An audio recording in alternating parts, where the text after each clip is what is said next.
The Truth Behind Modeling by Brianna Abate.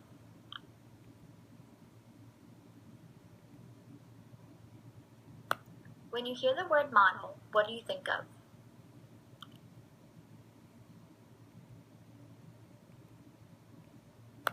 I asked 20 random students at Mount St. Mary College, and here are my results. Out of 20 people, only 3 had a realistic view of today's models.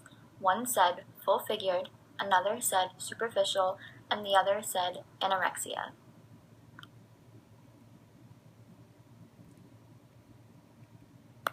The rest were blinded by the way the media portrays models through apps such as Instagram, Twitter, and Facebook.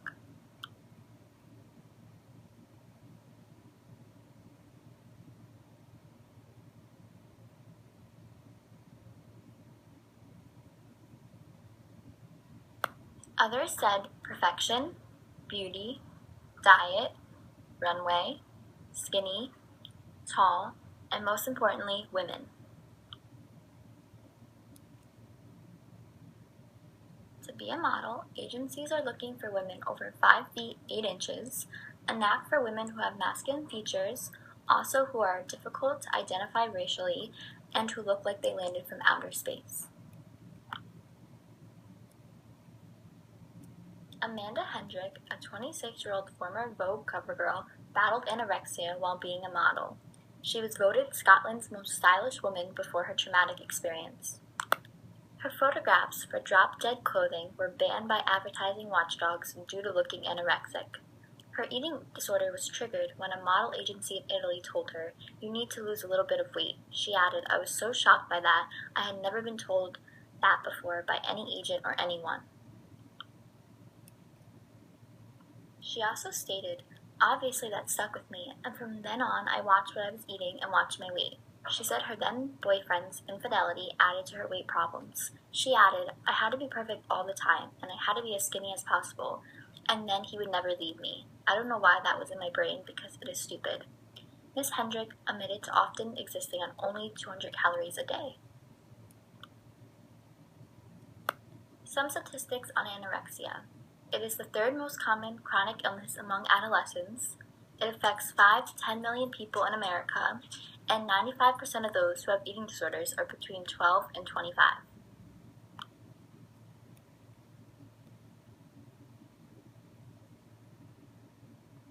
This is her before and after. And now it's her revival. She has 26,000 followers on an online video blog called Real Talk: The Road to Recovery, and in it she quoted, "I didn't make this video because I want attention. I made it because I know there will be someone watching this right now who can totally relate to this and me." Modeling when I was 15, and no one told me to lose any weight. I was totally fine. It wasn't until I was 19, I had an agent in Milan, and I hadn't been there for a few years, and I hadn't seen them for a while.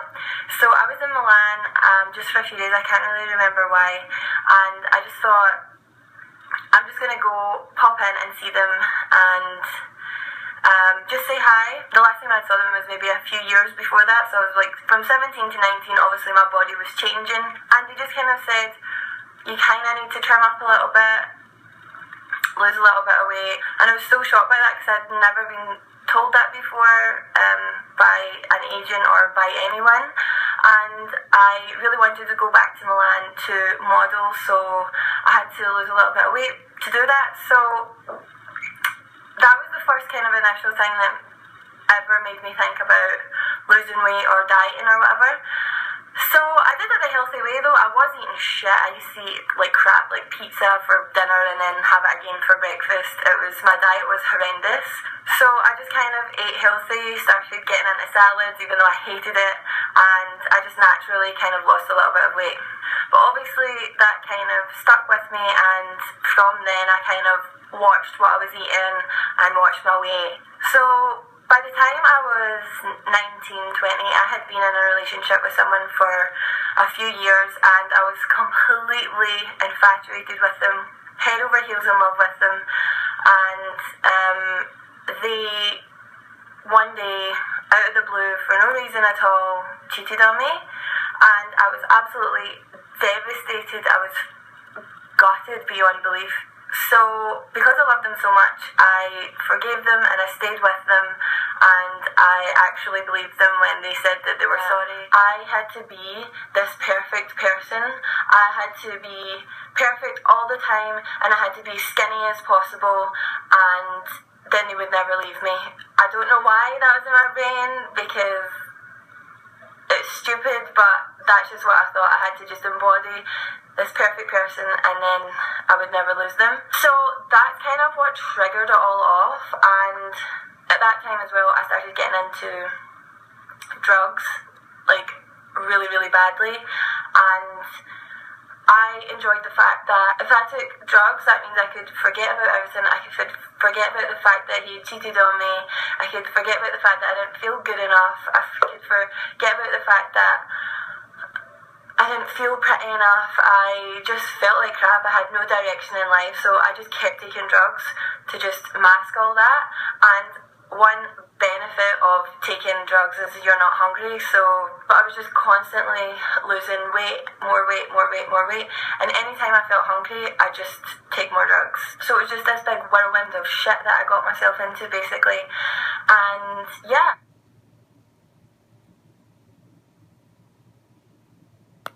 Photoshop has a huge influence on society. Erica Whitehead, a 16-year-old 17 subscriber in Canada, did some investigation on this touchy subject. In it, she quoted, "I found models that 17 uses on websites like LA Models and compared their Polaroids to the pictures I see in the magazine," she says. "I could see where 17 changed their size and their skin tone. 17 talks about embracing your body shape and imperfections, but they're always contradicting that," she says. Julia Blum, a 14-year-old girl, also got involved and led a group of readers in petitioning 17 magazine. She's been fighting to stop magazines from creating ads that hurt girls' self-esteem. She also wants to see ordinary people featured to give a more attainable version of reality. 17's editor, Anne Choquette, did release a promise titled The Body Peace Treaty, in which she and her staff pledged that Photoshop will only be used on blemishes and tidying various things up in their photos. Not everyone is satisfied.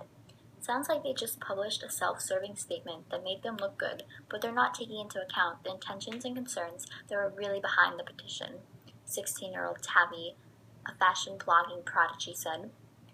She was also the force behind Rookie, the independent online magazine created by and for teenage girls. Their debut print annual is Rookie, the Yearbook 1.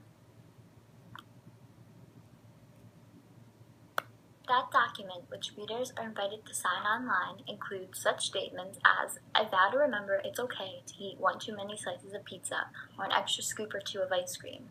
On the magazine side, there are vows to celebrate every kind of beauty in our pages. Without a range of body types, skin tones, heights, and their textures, the magazine and the world would be boring.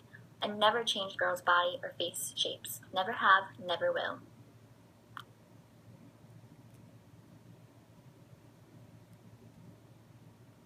What do you think? Is 17 keeping their word, or is Erica Whitehead right that the company is contradicting themselves? Heidi Klum is a German supermodel who hosts U.S. reality television show Project Runway. Here's what she has to say to models walking the runway for the first time. In many cases, the girls in Project Runway eat garbage, things like pancakes and waffles and a lot of junk, which is not going to help them. You'd hardly see any of them eating vegetables or salads, not even an apple. It was kind of shocking. You won't last if you're not eating healthily. The University of Minnesota found teens who read lots of diet articles in magazines were more likely to practice extreme weight loss measures such as smoking cigarettes and fasting. The January issue of the journal Pediatrics found that girls in middle school who read dieting articles were 3 times more likely to try to lose weight by vomiting or taking laxatives compared to girls who never read such articles. It didn't seem to matter whether the girls were overweight when they started reading about weight loss or whether they considered their weight important. Researchers stated reading articles about dieting predicted later unhealthy weight loss behavior. Findings were based on surveys and weight-height measurements of 2,516 middle school students in 1999 and again in 2004.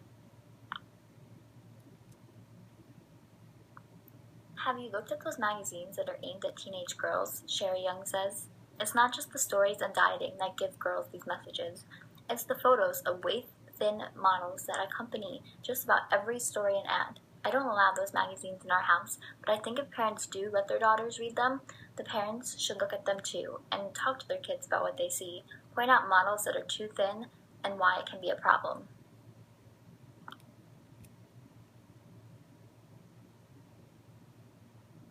The evolution of modeling begins with Ashley Graham.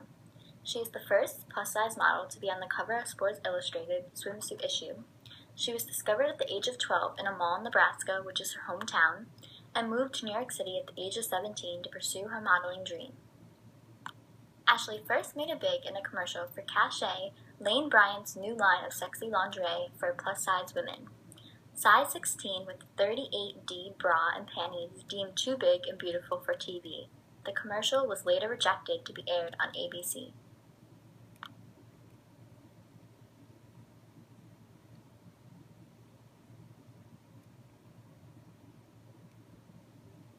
Six years later, her face is now on the well-known Sports Illustrated, which is a big deal. In 2007, Queen Beyoncé made the cover. That's how you know it's an honor. In an interview, she states, "I hope in the next year people will stop saying plus size and they'll just say she's a model. I think that day is coming," she says, before cracking a smile. "There are all kinds of descriptions for models. My favorite is curvosexualicious." The plus-size industry has been around longer than I've been a model, so the fight has been going on for so long, but we're finally not only talking about it, but making change. Sports Illustrated, on this day, has made history.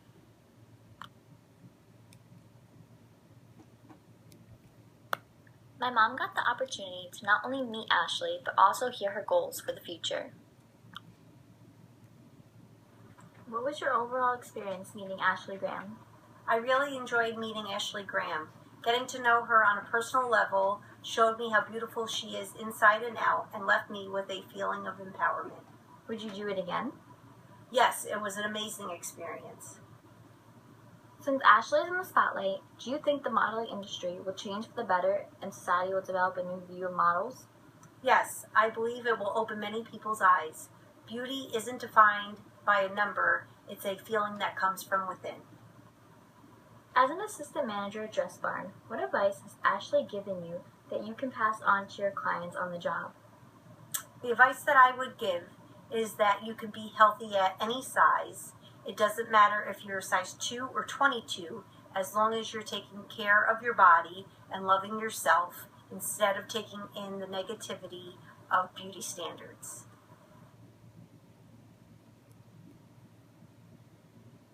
In conclusion, do you think there will always be a stereotype for the ideal model?